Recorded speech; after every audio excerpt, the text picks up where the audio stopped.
नमस्कार दोस्तों, विनायक क्लासेज के YouTube प्लेटफॉर्म पर आप सभी का फिर से स्वागत है। दोस्तों, पिछले लेक्चर में हमने काइनेमेटिक्स देखा था और हमारे सिलेबस में जो है उसकी हम चर्चा कर रहे थे और काइनेमेटिक्स में हमने एक्सेलरेशन के कंसेप्ट को सीखा था। एक्सेलरेशन क्या होता है, एक्सेलरेशन कांस्टेंट होता है तब अपन कौन से फॉर्मूले लगाते हैं, जब कांस्टेंट नहीं होता है तब फिजिक्स की कौन सी कंसेप्ट काम में आती है या कहाँ कहाँ उसको कौन से टॉपिक में लगाया जाता है। जब एक्सेलरेशन किसी पार्टिकल का जीरो होता है तब उसको कहाँ जो है या कहाँ ये पोजीशन अप्लाई की जाती है, यहाँ वहाँ कौन सा फॉर्मूला अप्लाई किया जाता है, इन सब की डिस्कशन हमने की थी। उसके अलावा हमने ये भी देखा था जो इक्वेशन ऑफ मोशन होती है उनको कौन सी सिचुएशन में अपने को यूज करना चाहिए, कौन सी कंडीशन जो वहाँ लगती है या कौन सी कंडीशन में वो उनको अप्लाई करना चाहिए, वो भी हमने एक टेबल बनाकर सीखा था। फिर उसके बाद में हमने नेक्स्ट टॉपिक लिया था मोशन अंडर ग्रेविटी, यानी किसी भी पिंड का गुरुत्व के अधीन गति करना। अब चाहे वो ऊपर से नीचे आ रहा है चाहे नीचे से ऊपर जा रहा है, दोनों ही कंडीशन में उसके ऊपर जो है वो ग्रेविटी अपना काम करेगी। तो उसकी अपन ने गैलीलियो मेथड से चर्चा की थी।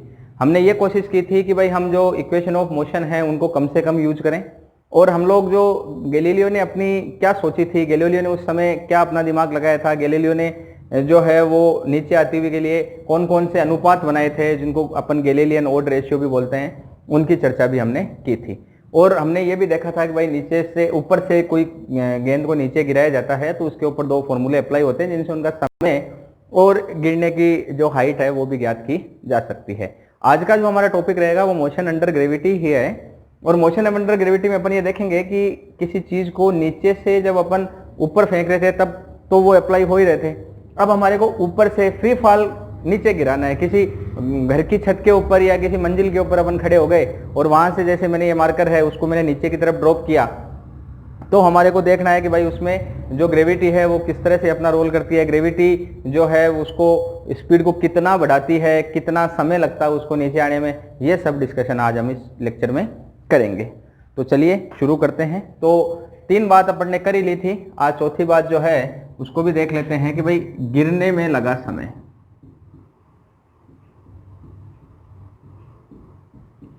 गिरने में लगा समय, तो ये क्या हो सकता है, गिरने में लगा समय। तो देखिए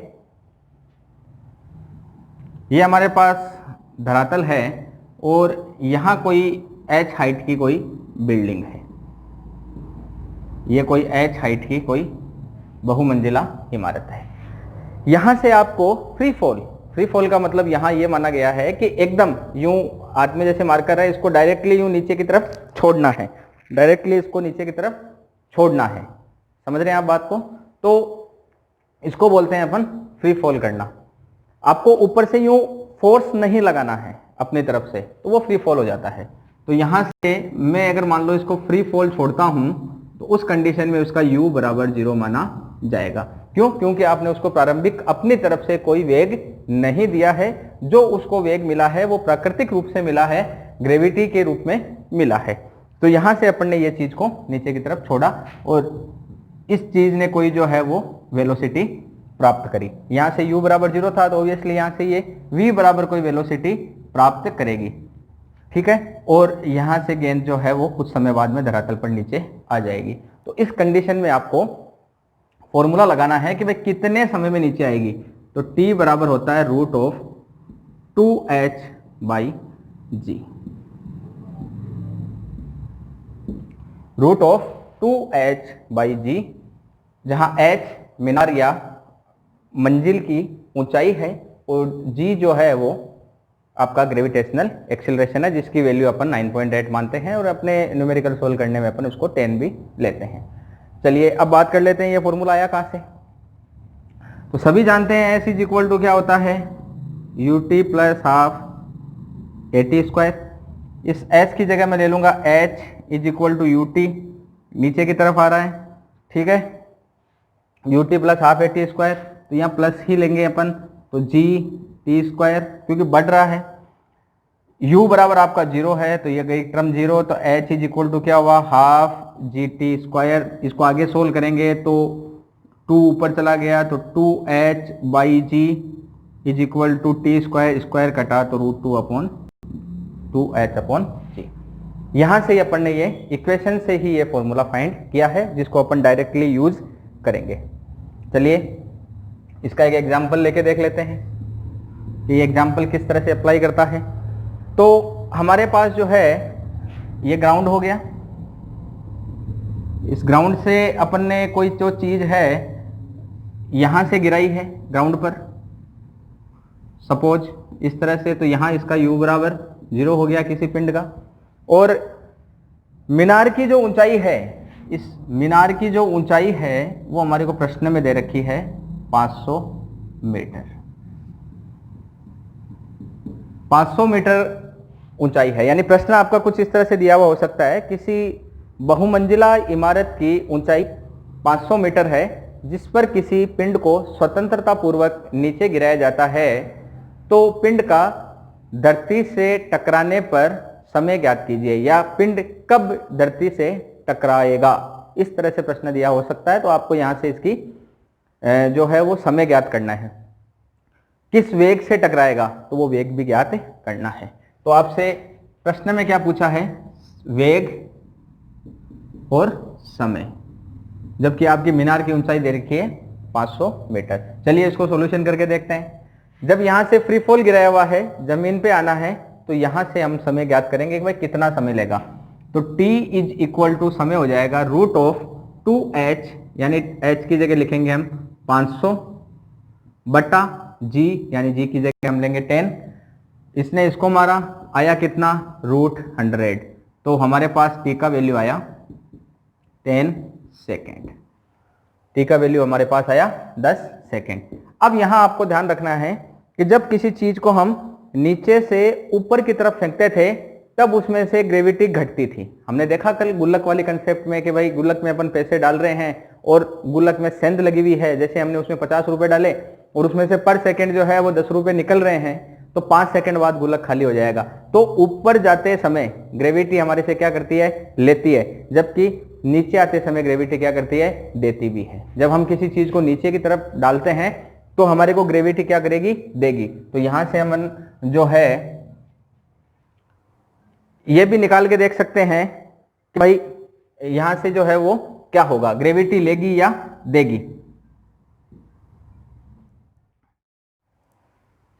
तो हम जानते हैं कि भाई इसकी वेलोसिटी नीचे आएगा तब इसको मिलेगी, तो नीचे आएगा तब मिलेगी, तो कितनी मिलेगी, तो जिस समय ऊपर जा रहा था तो 10 से कम हो रही थी, तो नीचे आएगा तो उतनी ही 10 से ज्यादा हो जाएगी। तो हम क्या करेंगे, इसके समय में जो है 10 सेकेंड, उसको ही वापस 10 से गुणा करा देंगे, यानी g से गुणा करा देंगे। तो आपको आंसर क्या मिला, क्या निकालना आपको, वेलोसिटी। तो v बराबर आपको आंसर क्या मिला, 100 मीटर पर सेकेंड। तो ये इस तरह से आप समय और वेग ज्ञात कर सकते हो जब कोई पिंड नीचे की तरफ गिरता है। अब इसमें क्या होता है कि एक समस्या और दी जा सकती है, आपको एक क्वेश्चन इसमें से और दिया जा सकता है, उसका भी हम डिस्कशन कर लेते हैं।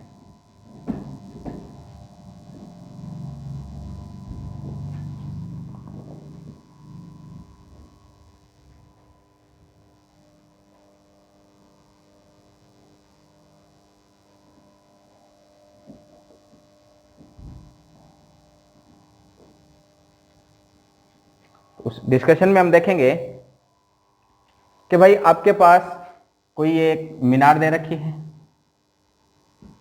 ये आपका ग्राउंड, इस मीनार की हाइट आपको 300 मीटर दे रखी है और यहां से कोई एक पॉइंट दे रखा है, उसकी हाइट आपको 140 मीटर दे रखी है और आपसे पूछा है कि ये 140 मीटर दूरी तय करने में समय कितना लगेगा, ज्ञात कीजिए।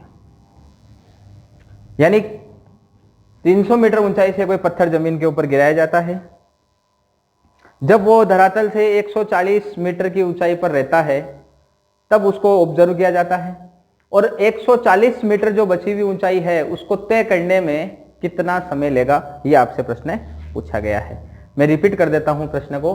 300 मीटर की ऊंचाई है, 140 मीटर ऊपर धरातल से कोई पॉइंट बनाया गया है, इस पॉइंट से धरातल पर पहुंचने में कितना समय लेगा, अर्थात 140 मीटर दूरी तय करने में हमारा कण कितना समय लेगा। तो अब इसको सोचने का तरीका आप पे डिपेंड करता है कि भाई आप इक्वेशन ऑफ मोशन लगा के इसको सोल्व करोगे या जो वास्तव में सोचना चाहिए वैसा आप सोचोगे। तो इसको सोचने का मैं जो तरीका समझता हूं वो ये है कि एक तो मेरे पास ये 300 मीटर की हाइट है, मैं इस 300 मीटर की हाइट को जो है उसका समय ज्ञात कर लूंगा कि 300 मीटर चलने में कितना समय लगा, और दूसरा जो ये जो बचा हुआ पार्ट है 300 में से 140 घटाने के बाद में जो मेरे पास बचा हुआ जो पार्ट है वो है 180 मीटर। तो 180 मीटर चलने में लगा समय मैं ज्ञात कर लूंगा। जब ये दोनों मेरे पास आ जाएंगे तो ये तो मेरे पास आ ही जाएगा। तो मान लेता हूं इसको पार करने में लगा समय t1 है और इस दूरी को पार करने में लगा समय t2 है। जब मैं इन दोनों समय को ज्ञात कर लूंगा तो t1 माइनस जब मैं t2 करूंगा तो ये पूरी डिस्टेंस मेरे पास जो 140 मीटर डिस्टेंस मेरे पास बची हुई है उसको पार करने में लगा समय मेरे पास आ जाएगा। तो चलिए कोशिश करके देखते हैं। तो t1 समय आपको निकालना है, फॉर्मूला आपको पता है t1 के लिए √2h/g, ये आपका फॉर्मूला है। चलिए अप्लाई करते हैं। t1 is equal to 300 metre, तो √2 इंटू 300 बट्टा g। तो g की वैल्यू कितनी हो जाएगी बच्चों, यहाँ 10। ये आपने g की वैल्यू ले ली। अब इसको आपने क्या करा, सोल्व करा। चलिए इसको रूट में आएगा तो एक काम कीजिए, इनकी थोड़ी सी जो सिस्टम है उसको अपन बदल के देखते हैं। तो इसको मैं 320 मीटर लूँ तो ये मेरे पास कितना हो गया 140, तो ये बचा कितना 180। ये कर लीजिए आप, ठीक है। तो इस तरह से अपन इसको 180 और 20 200 300, ठीक है। तो यहाँ मैं कर लेता हूँ 320। ओके, 0 से 0 गया, 32 दूनी 64, तो √64 इक्वल टू 8 सेकेंड। तो बच्चों t1 का वैल्यू आया हमारे पास 8 सेकेंड। इसी तरह से हम t2 का वैल्यू निकालेंगे। तो √2 बचा कितना आपके पास 180 बटा 10, 18 दूनी 36, √36, आंसर कितना आया 6 सेकेंड। तो 140 मीटर दूरी चलने में लगा समय, तो t1 minus t2 is equal to 8 minus 6, तो दिखती सी बात है कितना समय लगेगा 2 सेकेंड। तो ये हमने एक जो है वो क्वेश्चन करके देख लिया है कि भाई इतना समय इसमें लग जाना चाहिए। अब कई बच्चे पूछेंगे कि सर अगर इसको हम डायरेक्ट इस तरीके से नहीं करके और एक फॉर्मूला बनाकर करें तब क्या होगा सर। कोई बात नहीं, आप चाहो तो इसको फॉर्मूला बनाकर भी कर सकते हो, इसका एक फॉर्मूला भी बनाया जा सकता है। तो अपन फॉर्मूला बना लेते हैं, डाटा यही काम में ले लेंगे, ठीक है, डायग्राम भी यही काम में ले लेंगे और फॉर्मूला बना के देख लें। आप चाहें तो इसका स्क्रीनशॉट ले सकते हैं। तो अब हम इसका फॉर्मूला करके देख लेते हैं।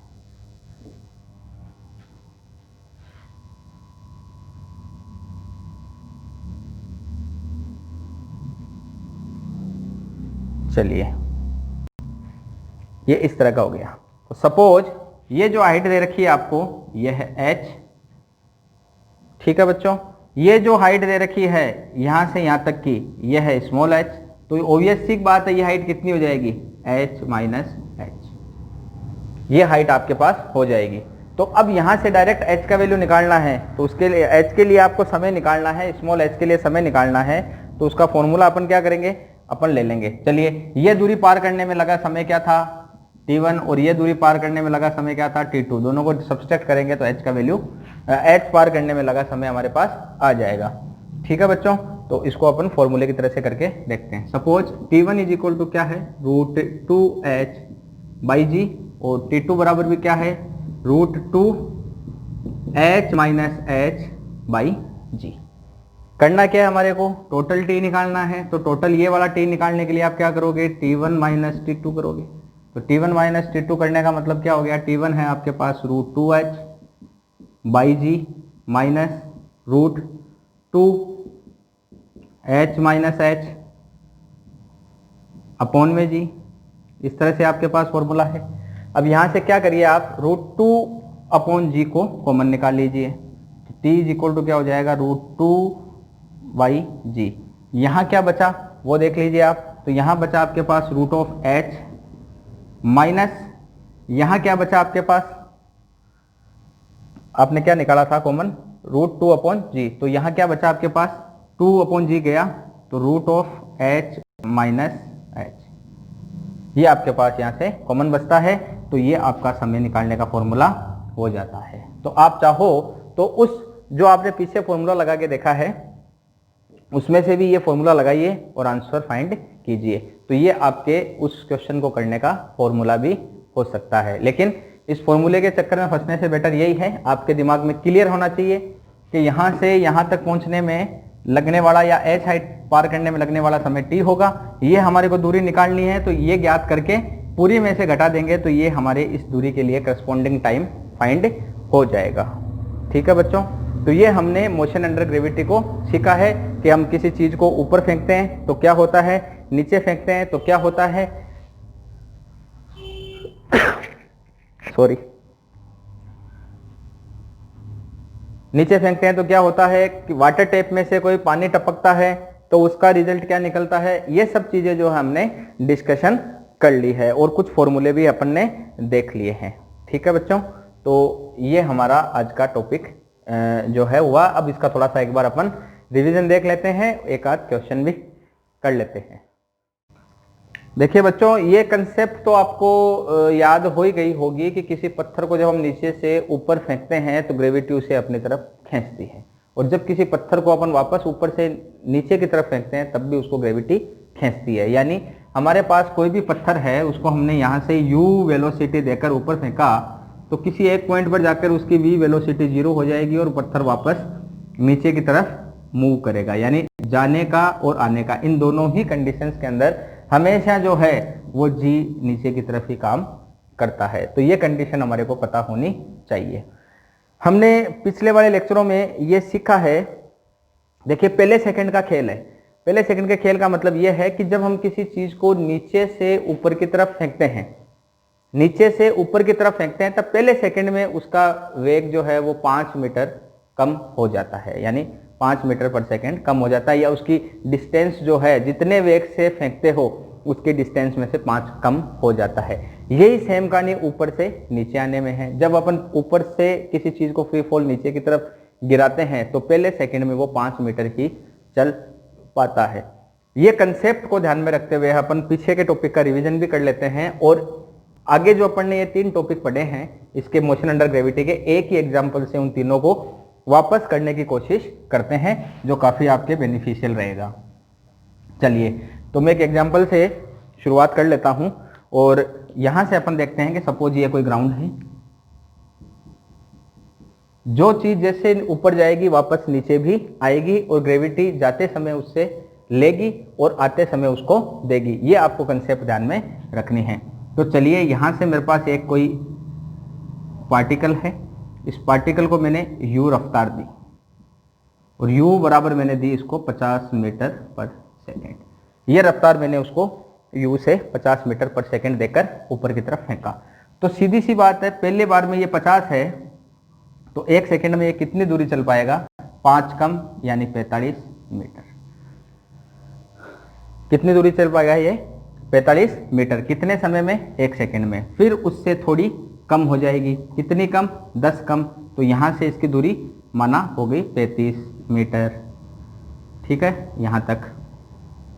अब थोड़ा ऊपर और जाएगा तो इसकी दूरी कितनी हो गई अब, और 10 कम यानी 25 मीटर। और ऊपर जाएगा तो दूरी कितनी हो गई इस बार, 15 मीटर। और अब कितनी हो गई, 5 मीटर। यानी कितनी हो गई दूरी अब। सबसे पहले जब हमने फेंका तो समय लगा आपका यहां, इसमें लगने वाला समय मैं आपको बता देता हूं, 1 सेकेंड। और फिर इसके और इसके बीच में लगने वाला समय भी कितना है, 1 सेकेंड। इसके और इसके बीच में लगने वाला भी समय 1 सेकेंड, और यहां से यहां तक लगने वाला समय भी 1 सेकेंड। और यहां जाकर ये कितनी हो गई, 0 हो गई। 0 होने के बाद में वापस नीचे की तरफ गिरेगी इसी सेकंड के लिए। तो इसी सेकंड में नीचे गिरेगी तो यहां से भी ये कितनी चलेगी, 5 मीटर। अगले वाले में ये कितनी चलेगी, और 10 जोड़ दो 15 मीटर, फिर आगे कितनी चलेगी 25 मीटर, फिर आगे कितनी चलेगी 35 मीटर, और फिर लास्ट में कितनी दूरी तय करेगी 45 मीटर। यह बात आपको ध्यान में रहनी चाहिए, जो अपन ने कल भी डिस्कशन किया था, आज फिर से डिस्कशन कर रहे हैं। वापस बता देता हूं, जब किस पहले ही सेकंड का फर्क है, पहले में हमेशा 5 जुड़ता है या 5 घटता है, उसके बाद में हमेशा 10-10 का अंतर चलता रहता है। जब हमने इसको 50 मीटर पर सेकंड के वेग से ऊपर फेंका तो 1 सेकंड में इसने कितनी जो है वो दूरी तय की, 45 मीटर दूरी तय की। यानी ये फेंकने का मतलब ये हुआ कि 1 सेकंड में वस्तु जो है वो 50 मीटर दूरी तय कर सकती है, लेकिन ग्रेविटी उसके ऊपर अपना जोर लगा रही है, तो पहले सेकंड में ग्रेविटी उसको 5 मीटर कम कर देगी, उसके बाद में ग्रेविटी हमेशा उसको 10-10 मीटर कम करती रहेगी, चाहे वो नीचे से आप ऊपर फेंक दो, चाहे ऊपर से आप नीचे ले आओ। जब हम चीज को यहां ले जाते हैं तो उसकी वेलोसिटी क्या हो गई 0। अब वो क्या कर रही है, फ्री फॉल नीचे गिरना चाहती है, तो पहले सेकंड में वो क्या करेगी 5 मीटर नीचे गिरेगी, दूसरे सेकंड में वो 15 मीटर नीचे गिरेगी, तीसरे सेकंड में वो 25 मीटर नीचे गिरेगी, चौथे सेकंड में वो 35 मीटर नीचे गिरेगी, और 5वें सेकंड में वो 45 मीटर नीचे गिरेगी। तो अब यहां से कुछ सवाल बनने शुरू हो जाते हैं। ये काफी बड़े प्रॉब्लम होते हैं वैसे, लेकिन अपन इस डायग्राम को ध्यान में रखते हुए अगर इन क्वेश्चनों को सोल्व करना चाहें तो काफी ठीक कर सकते हैं। तो यहां मैं हिंट के लिए कुछ लिख लेता हूं, तो यहां अपन लिख लेते हैं जाते समय, और यहां क्या हो जाएगा आते समय। ये हो गया जाते समय और ये हो गया वापस आते समय। डायग्राम हमारे सामने है। ये किसी भी कण का जो है वो आपको इंफॉर्मेशन दे रखा है। तो अब हमारे को क्या करना है, इसमें से कुछ चीजें हमारे को क्वेश्चन पूछ सकता है। तो अगला पहला क्वेश्चन अपने से पूछेगा टोटल टाइम ऑफ फ्लाइट कितना होगा बताइए। तो टोटल टाइम ऑफ फ्लाइट का मतलब कितनी देर वो हवा में रहा। तो वो 5 सेकेंड तो जाते समय हवा में रहा और 5 सेकेंड वापस आते समय हवा में रहा। तो आंसर कितना हो गया आपका, यहां आंसर कितना आ गया आपके पास, आंसर आ गया 10 सेकेंड। फिर से सुन लीजिए, कितनी देर वो हवा में रहा वही टाइम ऑफ फ्लाइट होता है। तो 5 सेकेंड तो वो जाते समय हवा में रहा और 5 सेकेंड ही वापस आते समय हवा में रहा। तो टोटल टाइम ऑफ फ्लाइट कितना हो गया इस पार्टिकल का, 10 सेकेंड। अगला क्वेश्चन अगले से पूछ सकता है अपने से, total distance travelled in 7th second, यानी 7वें सेकेंड में चली गई दूरी कितनी होगी, 7वें सेकेंड में चली गई दूरी कितनी होगी। तो 7वें सेकेंड में कितना चला, देखिए 5 सेकेंड तो यहां चला, यहां जाकर तो क्या होगी उसकी 0। तो छठा और 7वां, तो 7वें सेकेंड में टोटल कितना चला, वो 7वें सेकेंड में टोटल कितना चला, ये तो है 7वां सेकेंड। तो 7वें सेकेंड में कितना चला भाई, टोटल टाइम ऑफ फ्लाइट 10 है। तो ये 1 second 2 second 3 second 4 second 5 second 6 second और 7 सेकेंड। तो 7 सेकेंड में टोटल कितना चला, यहां गौर कीजिए 7 सेकेंड में टोटल कितना चला 15 मीटर। तो आंसर कितना आएगा 15 मीटर। टोटल 7वें सेकेंड में चली गई दूरी 15 मीटर। चलिए तीसरा है total distance travelled in first 7 second. Question को समझिए, ये पूछ रहा है कि कुल 7 सेकेंड में उसने कितनी दूरी तय की, कुल 7 सेकेंड में उसने कितनी दूरी तय की, ये अगला पूछना चाहता है। तो कुल 7 सेकेंड में कितनी दूरी तय करेगा, देखिए 45 मीटर, 45 में से 35 जोड़िए, कितने हो गए 45 और 35 80 मीटर, 80 और ये 40 120 मीटर और ये 5 125 मीटर, यानी 125 मीटर तो 5 सेकंड में चल चुका है। फिर 5 और जोड़िए, कितना हो गया 130 मीटर और प्लस 15 और जोड़ दीजिए, तो कितना चला टोटल 145 मीटर। यानी 125 तो ये जाने में जोड़ रहा है और प्लस 20 ये आने में जोड़ रहा है, तो टोटल 7 सेकंड में कितनी दूरी तय कर पाया कण? तो टोटल 7 सेकंड में कण दूरी तय कर पाया है 145 मीटर। यह क्वेश्चन भी आपका आसानी से सोल्व हो जाएगा डायग्राम बनाने के बाद में। अगला पूछ रहा है डिस्प्लेसमेंट इन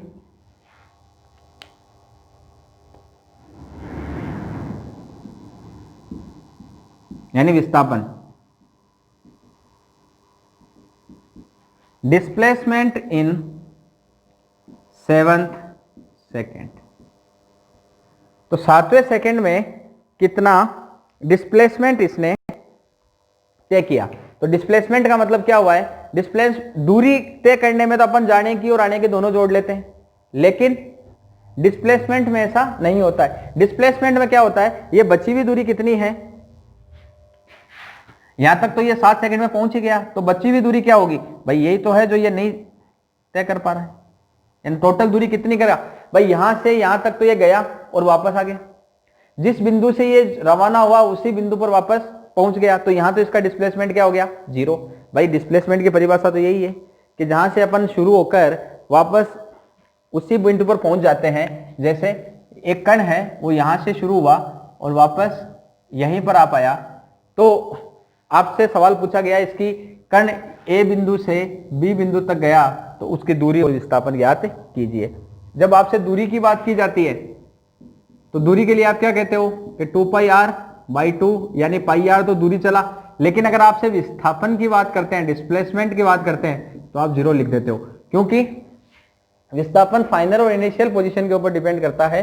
जहां से वो शुरू हुआ वहीं पर ही वापस आ गया, इसका मतलब उसने कोई विस्थापन नहीं किया। इसका मतलब कण यहां से यहां तक तो गया लेकिन वापस यहां तक पहुंच गया, तो यानी उसकी विस्थापन कहां से होगा? इस बिंदु से लेकर इस बिंदु तक ही उसका विस्थापन फाइंड किया जाएगा। यानी डी का जो वैल्यू है या एस का वैल्यू जो है वो यहीं तक ही होगा। इसका मतलब उसने कितना विस्थापन किया होगा? उसने विस्थापन किया 125 - 20 यानी 125, तो ये हो गया टोटल। इसमें से ये घटा देंगे तो हमारे पास ये दूरी आ जाएगी। तो 125 में से 20 गए तो टोटल डिस्प्लेसमेंट कितना हुआ? 105 मीटर। ऐसा भी आपसे पूछ सकता है। अगला ये भी पूछ सकता है फाइंड एवरेज स्पीड इन, स्पीड की बात कर रहा हूं, फाइंड, अगला क्वेश्चन पूछ सकता है find average speed in first 7 second. तो find average speed in first 7 second, तो एक 7 सेकेंड के अंदर उसकी एवरेज स्पीड क्या हो सकती है? तो भाई कितनी दूरी चला वो 7 सेकेंड में? तो हमने देखा कि भाई टोटल डिस्टेंस उसने ट्रैवल की 145 मीटर, तो 145 मीटर एवरेज स्पीड निकालना है, दूरी बट्टा समय, तो कुल दूरी 145, लगने वाला समय 7 सेकेंड, तो 145 बट्टा 7 जो भी आपके पास आएगा वो उसका क्या हो जाएगा? एवरेज स्पीड हो जाएगी मीटर पर सेकेंड। ये भी पूछ सकता है। अगला आपसे क्या पूछ सकता है? Average velocity. अगला सवाल पूछ सकता है आपसे एवरेज, छठा सवाल, average velocity in first 7 second. तो एवरेज वेलोसिटी क्या हो गया? v average is equal to total displacement upon total time taken. Total displacement आया आपके पास 105, टाइम टेकन हुआ 160, तो ये मीटर पर सेकेंड आपके पास एवरेज वेलोसिटी भी आ गई है। तो इस तरह से जो है हम इन सवालों से जो है वो काफी कुछ सवालों के आंसर निकाल सकते हैं जहां हमारे को फॉर्मूले लगाने की कोई आवश्यकता नहीं है। विदाउट फॉर्मूले भी हम काम कर सकते हैं, विदाउट फॉर्मूले भी हम काम कर सकते हैं। अच्छा, यहीं से एक प्रश्न बना लेता हूं मैं। सपोज ये 200 मीटर की मीनार है, 200 मीटर की मीनार है, यहां से कोई कण फेंका जाता है, नीचे से ऊपर फेंका जाता है, एक कण ऊपर से नीचे फेंका जाता है, एक कण नीचे से ऊपर फेंका जाता है, एक कण ऊपर से नीचे फेंका जाता है। तो आपसे सवाल पूछा गया कि वो दोनों कण कब मिलेंगे या कहां मिलेंगे। कब और कहां की प्रॉब्लम बोलते हैं उसको, कब और कहाँ की प्रॉब्लम बोलते हैं। तो आप तो इतना ही फाइंड कर लो कहाँ मिलेंगे, उसके बाद में टाइम तो आराम से फाइंड हो जाएगा। तो इसी प्रॉब्लम को आपको थोड़ा सा सोचना है। इन्हीं जो अपन ने कंसेप्ट सीखी है इन्हीं में इसका आंसर मिल जाएगा। आप चाहे तो 200 मीटर की मीनार बना लेना, 200 मीटर की मीनार बनाकर जाने का और आने का समय उसका नोट कर लेना। और सपोज आपको वेलोसिटी भी जो है वो 50 मीटर पर सेकेंड ही दे रखी है और उसमें आप देखना कि वो दोनों कहाँ मिल सकते हैं। तो दोनों की आपको स्पीड पता चल जाएगी, तो यहीं से अपन निकाल सकते हैं। चाहे तो भाई यहाँ से 5 मीटर चला तो यहाँ भी 5 मीटर चला, तो यहाँ तो मिलेगा नहीं। तो इस तरह से आप जो है वो दिमाग लगाकर इस चीज का आंसर फाइंड कर सकते हैं कि भाई 200 मीटर की मीनार में एक कण जो है वो नीचे से ऊपर फेंका जाता है, एक कण को ऊपर से नीचे फेंका जाता है। मैं आपको डायग्राम बना के थोड़ा सा बता देता हूं कि एक ये मीनार है, सपोज एक कण को मैं कोई u रफ्तार देकर ऊपर फेंक रहा हूं और यहीं से किसी कण को मैं v रफ्तार से कण जो है वो नीचे मिल रहा है। कहां, किस पॉइंट के ऊपर ये दोनों कण आपस में मिलेंगे, जबकि आपको मीनार की हाइट दे रखी है 200 मीटर। तो ये आपके पास एक आंसर आपको फाइंड खुद से करना है कि ये दोनों कण कहां मिल सकते हैं। कंसेप्ट मैंने आपको पूरी सिखा रखी है, तो आप इस तरह के आंसर को ज़्यादा से ज़्यादा करें और इस तरह के सवालों को ज़्यादा से ज़्यादा आप लोग करें और ये कोशिश करें कि आप इसमें कम से कम फॉर्मूलों के चक्कर में फंसें, कम से कम आप इसमें इक्वेशंस बनाएं। और जो नेक्स्ट टॉपिक रहेगा वो हमारे प्रोजेक्टाइल मोशन रहेगा। 2D में हम बात करेंगे, तो वहाँ हम रिलेटिव मोशन और प्रोजेक्टाइल मोशन दोनों को चर्चा करेंगे।